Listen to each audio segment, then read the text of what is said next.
So good morning children once again. In this tutorial I will discuss the various parts, the various stanzas of the poem and tell you what each stanza talks about, what substance Wordsworth has here to say. Now the first one and the second one I have already talked a lot about it, that there was a time when meadow, grove and stream, all these objects of nature, these common sights of nature, they are apparelled as dressed in celestial light, right? But what has happened, that Wordsworth is failing to recognize this light or this glory of nature. The rainbow comes and goes, and lovely is the rose. The moon doth with delight look round her when the heavens are bare. Waters and starry nights are beautiful. The sunshine is a glorious birth. But yet I know, wherever I go, that there hath passed away the glory from the earth. So he is missing the light and the glory of the earth that existed, and also the celestial glory, let me say it once again, the celestial glory that all these objects possessed has now departed for Wordsworth. It is not that nature has lost it, but Wordsworth is failing to recognize it. Okay, so these are the first two paragraphs. Next, he says that now while the birds thus sing a joy song, so he's talking about the spring season, and he says it is the spring season and the nature is gay, and the poet is able to see the manifestations of joys in the birds and the lambs. Now while the birds thus sing a joy song, and while the young lambs bound as to the tabor's sound, to me alone there came a thought of grief. Only he is sad. No, everything is gay, everything is happy over here, but the poet is sad. A timely utterance gave the thought relief, and I again am strong. So that thought came to him, but again he became strong, and he says he realizes that grief is out of key with the joy scenes of a bright May morning, and is impelled to rejoice with nature's dumb creature and shepherd boys at play. So shepherd boys are mentioned over here. Then he forces himself into a sympathetic gaiety, right? However, his mood of cheerfulness does not last long, because a look at stray objects of nature reminds him that something has passed and away from the face of the earth. In a tone of sadness, so from here starts the sadness, he asks himself where the glory of the earth has gone. So he says the cataracts blow their trumpets. Cataracts मैंने आपको पहले भी बताया था. The waterfalls, as they are flowing, they are making a sound, they are playing the trumpets. I hear the echoes through the mountains throng, the winds come to me from fields of sleep, and all the earth is gay. Land and sea give themselves up to jollity, and with the heart of May, that is the spring season, and everybody is enjoying in this summer season, doth every beast keep holiday. Thou child of joy, shout round me, let me hear that sounds, thou happy shepherd boy. So this was what the mention was of the shepherd boy. So in the third and the fourth paragraph, his sadness has been hinted to us, right? Now the poet in the fifth stanza, just a second. Yeah, this one is our fourth. Let me just mark it. Ye blessed creatures is all the blessed creatures that he has discussed over here, and jubilee over here is the celebrations, and the sadness over here continues. Let me tell you, in 1,000 valleys fresh flowers shine warm, and the babe leaps up on his mother's arm. I hear with joy I hear, but there's a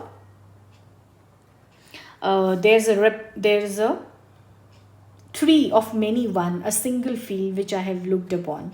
Both of them speak of something that is gone. So the sadness is continuing over here. Doth the same tale repeat? Whither is fled? So here in these two lines, we see a sense of loss that the poet is mentioning.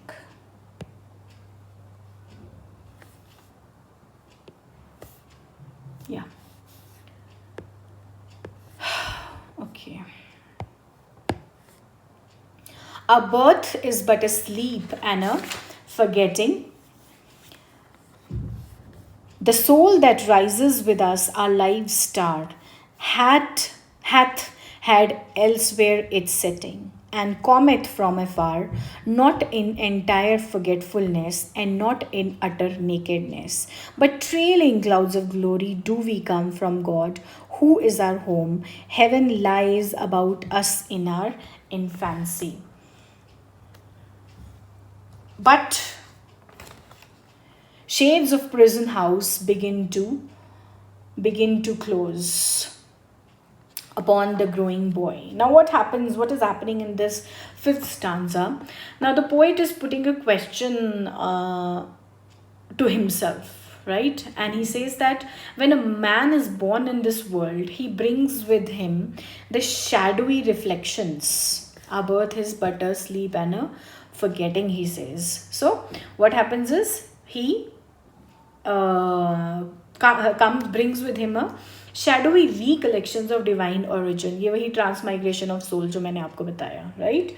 In his infancy, he is surrounded with heavenly radiance. Who he? The child, right? And as he grows, what happens in his infancy? As he grows, it transforms the world around him. But as he advances in years, as he grows up, he means what happens is the darkness sets in, right? And which is prison house of the prison house of the soul begins to surround him till at last light completely disappear in manhood days. So here, and fade into the light of common day. So that heavenly radiance, or the celestial light completely goes away as the man grows up to become as a child grows up to become a man. Then the sixth stanza over here. Earth fills her lap with pleasures of her own, yearning she hath in her own natural kind, and even with something of a mother's mind and no unworthy aim.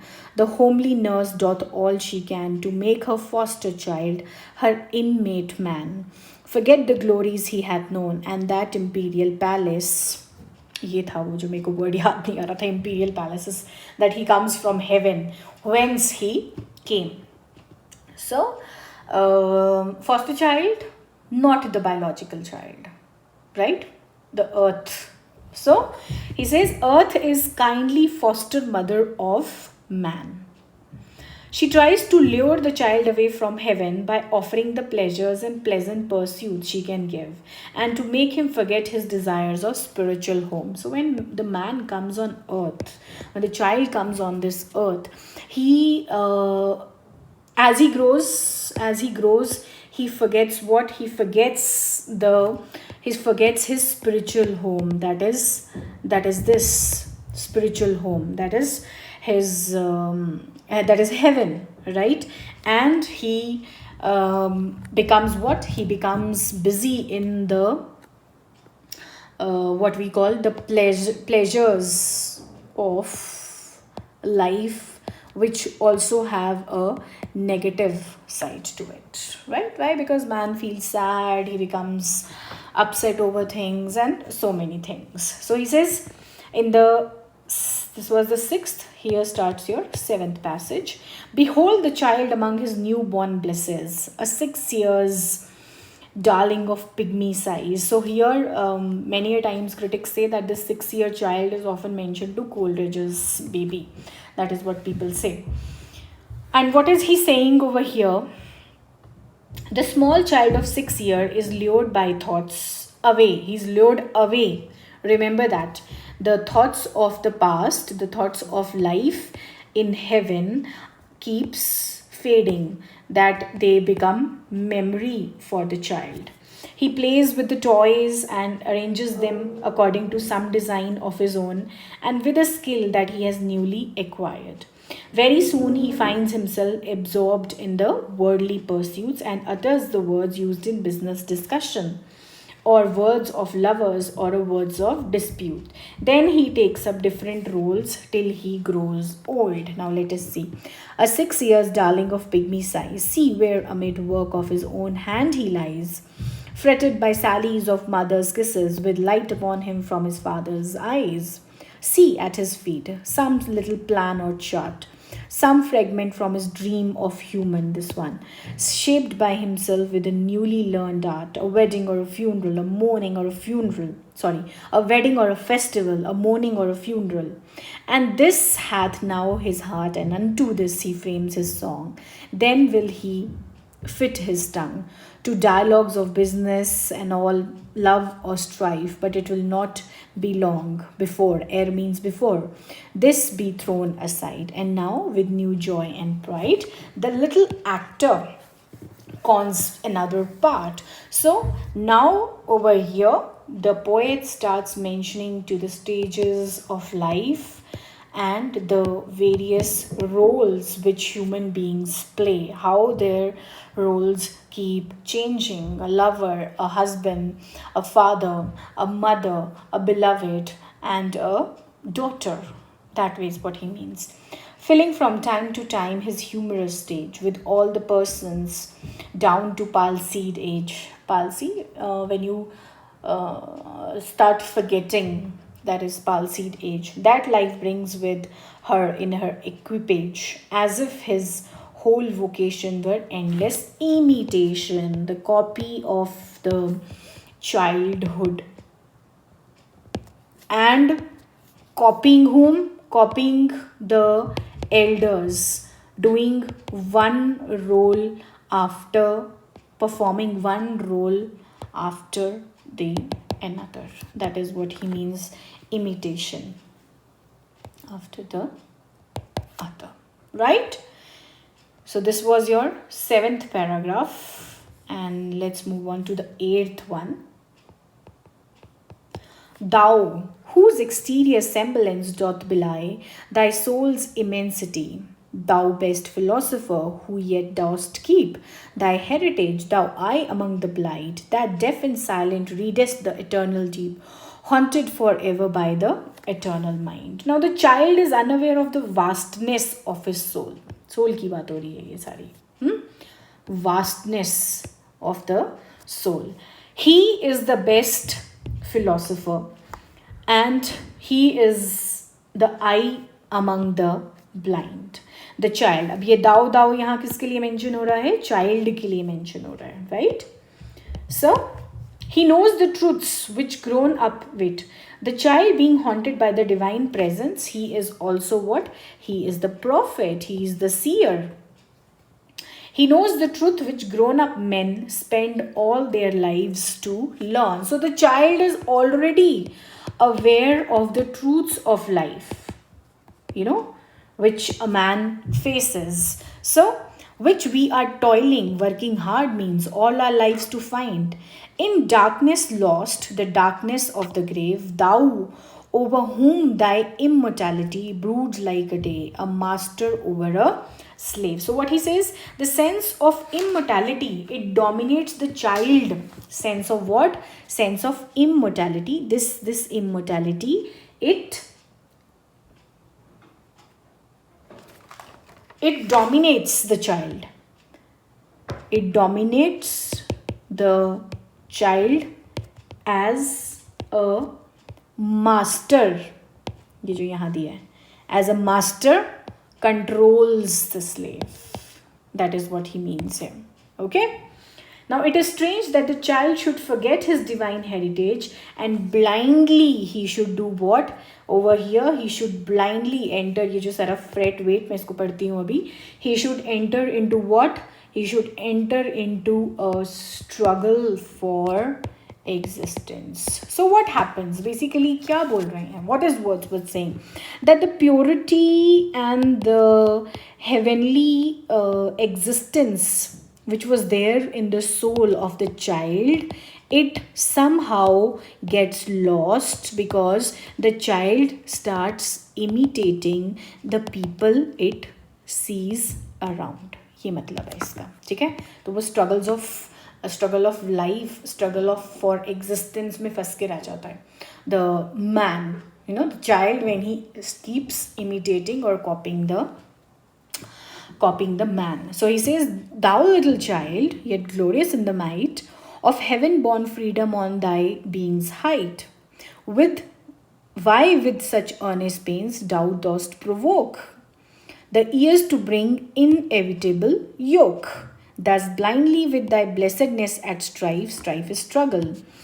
Full soon thy soul shall have earthly fright, and custom lie upon thee with a weight. So you will have to pay some custom duties for facing all this. And heavy as frost, heavy as frost and deep as life. So these particular lines try to tell you that why the heaviness have come, because the man has stopped, he is no more a child. That is why all this weight, that is why all this fright, that is why all this strife and struggle. Okay, that is what it means. Then comes the ninth one. O joy, thou in our embers is something that doth live, that nature yet remembers. What was so fugitive, elusive, these over here that nature remembers are the heavenly memories that he's talking about. And fugitive is elusive.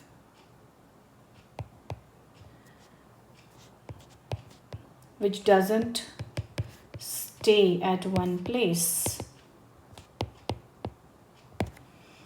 The thought of her past years in me doth breed perpetual benediction, that is, blessings of God, for that which is most worthy to be blessed. Delight and liberty, the simple creed of childhood, whether busy or at rest, with newly fledged hope still fluttering in his breast. Not for these I raise the song of thanks and praise. So what is he saying here? It says, the poet thinks that in our ashes there exist some embers are your ashes. There still exists some spark of heavenly flame, and that we remember even now something of that radiance which was so fleeting, which keeps going on. He offers his thanks to childhood, not because the child is always happy, careful, and hopeful, but because of the intuitions which bring home to us unreality of the material world. Now, this is very, very significant. Unreality of the material world.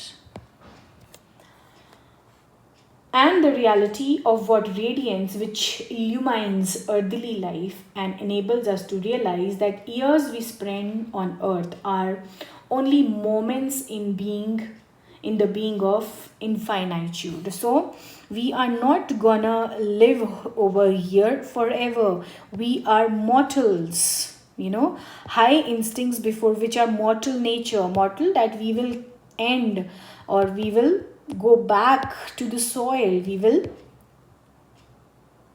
die. And over here is die. Nothing can destroy these intuitions, and in a tranquil mood they have the power of carrying us to a region where we can come back, where we can do what? Where we can become aware of our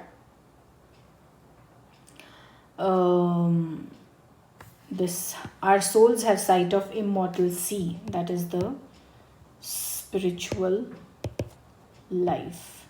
endeavors होते हैं आपके new beginnings. Okay, so this is what the poet is talking about in the paragraph 9. Then in the 10th passage he says, then sing ye birds, and yet young lambs bound, as to tabors around. Tabors are the drums. We in thought will join your throng, ye that pipe and ye that play, ye that through your hearts today feel the gladness of May. What thou the radiance which was once so bright be now forever taken from my sight. So he says, the poet asks the birds, the lambs, and the shepherds to continue their celebrations. He too will be part of it, he says. He is inclined to share their festive mood, though only in imagination. He can only enjoy this festive mood in his imagination. It is true, he says, that the heavenly glory that the poet used to see in nature in his childhood has departed. But he decides to reconcile to his loss. यहाँ से आया हमारा recollection, reconcile to his loss. देखो बहुत easy है, इसको समझने की कोशिश करो. As a child he has had this celebration in the nature as a child, ठीक है, but as a man he can only imagine this. All these celebrations of nature are only present in his imagination, and through this imagination he is reconciling with his childhood. तभी यहाँ पे he has given the title Recollections of Early Childhood. अब आपको समझ आया होगा क्यों लिया है Recollections from Early Childhood. Okay, so he's reconciling with his early childhood days. Nature in his childhood has departed forever, but he decides to reconcile. He will find consolation in other things. The feeling. Now, what he will find consolation in? He will find consolation in having sympathy for human sufferings. Sympathy भी लिख देती हूँ, भूल ना जाओ. Sympathy of feeling. A feeling of sympathy for human suffering. Then having faith in life after death, and the philosophical mind which he has developed. ठीक है, तो अब समझने की बात क्या है, that those celebrations of nature were a part of childhood, जो कि अब सिर्फ उसकी imagination में रह गए हैं. And what he does is he tries to reconcile with those with his lost memories of the nature, right? So what options he has, how will he console himself, how will he help out himself, is by finding consolation in other things, and they are humans having sympathy for human sufferings, having faith in life and death, and by developing a philosophical mind he has developed with the passage of time. Okay, and in the last stanza, though nothing can bring back the hour of splendor in the grass, of glory in the flower, we will grieve not. He says, I will not feel sad. देखो मैंने आपको बोला था ना कि positive response आता है last के पैसेजेस में, जो उसने प्रॉब्लम बताई है. प्रॉब्लम क्या बताई है कि वो he is failing himself to recognize the glory of nature, right? He's feeling that sense of loss, but वो उससे overcome कर रहा है. And how he is overcoming is, he's telling us in the concluding paragraphs. Strength in what remains behind, in the primal sympathy which having been must ever be, in the soothing thoughts that spring out of human suffering, in the faith that looks through death, in the ears that bring the philosophical mind. And ye fountains, meadows, groves, forebode not any severing of our loves. So the poet addresses the fountains, the mountains, the meadows are the mountains, and the hills and the groves, and tells them that his love for them has not declined, rather, it has increased all the more. He has relinquished only one delight in order to live more constantly as a matter of habit under the direct influence of the nature. His love of nature is sobered by sorrow and suffering. To him, brooks, dawn, sunset are as beautiful as ever, and thanks to the rich sympathies, even the meanest flower today. I think some lines are missing here. तो Evelyn hope start हो गया. Wait.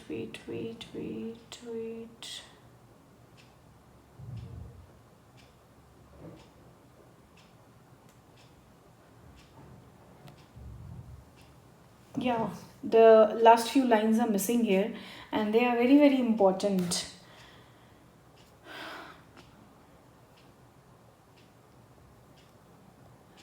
Let me read it to you. Last passage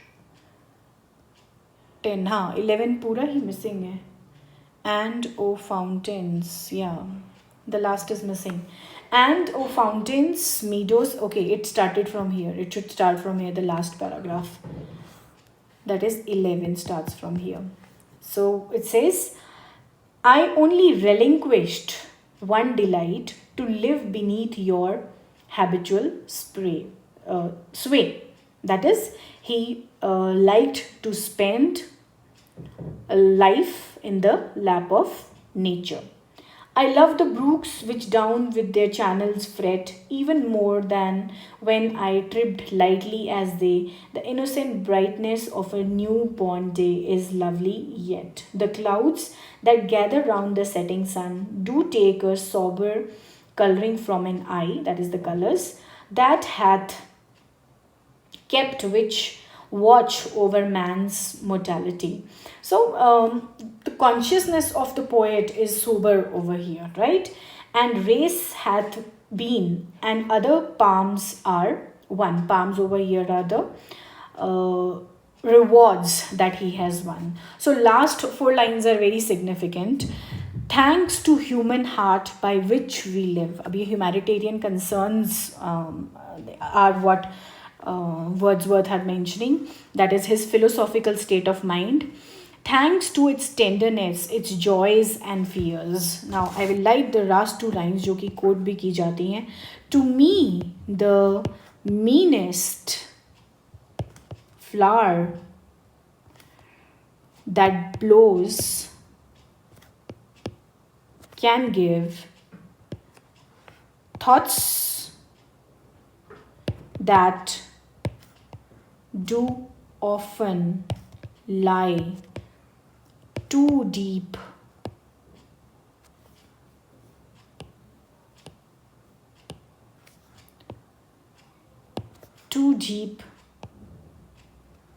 for tears. So what he says, that all these, his love for nature is sobered by sorrow and suffering, and to him the brooks, the dawn and the sunset are beautiful as ever.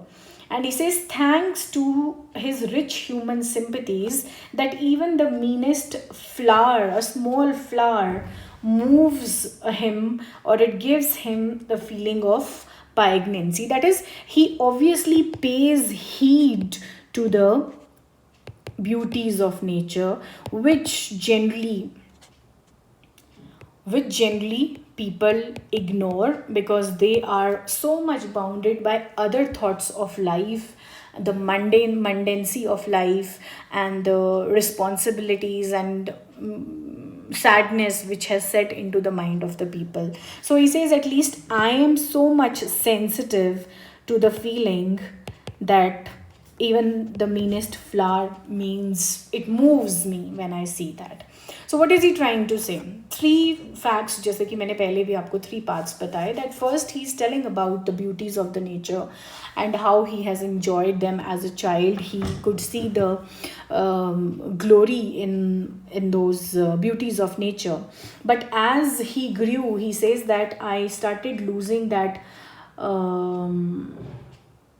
I started departing from nature. ठीक है, पहले celestial light बता दी आपको nature की, उसके बाद उसने बोला कि मुझे वो एक सेंस ऑफ लॉस फील हो रहा है, as sense of grief feel हो रहा है. But then what he tells us about transmigration of soul. He tells that child is close to God. Child is part of the cosmos. He has a heavenly instinct. So I am supposed to learn from the child. But then child भी क्या करता है? Now when I was born on this earth as a child, as I grew, I started imitating people around me. And then final lesson that Wordsworth is telling, that what I did is I recollected intuitions from my childhood, right? And that is why now I have gathered that much spirit in life, that obviously things are there in my imagination, but I have found ways to reconcile for that loss. And these are the three things how he deals with it. Okay, so you'll have to read and understand a lot about this poem, because it is like few broken strands which are somehow interconnected. अब वो interconnect आपको कैसे करना है, वही चीज़ आपको समझनी है. That is what you will have to understand. And the whole poem has a connection to the intimations of immortality. Immortality कहाँ से connected है? Childhood से connected है. And recollections of early childhood that is what will help the reasoning of man still be poignant. That is, even small objects of nature will help you to recognize the beauties of nature. That is what it means. Okay, so I hope it is clear to you. Still, if there are any doubts, you're most welcome. Thank you so much.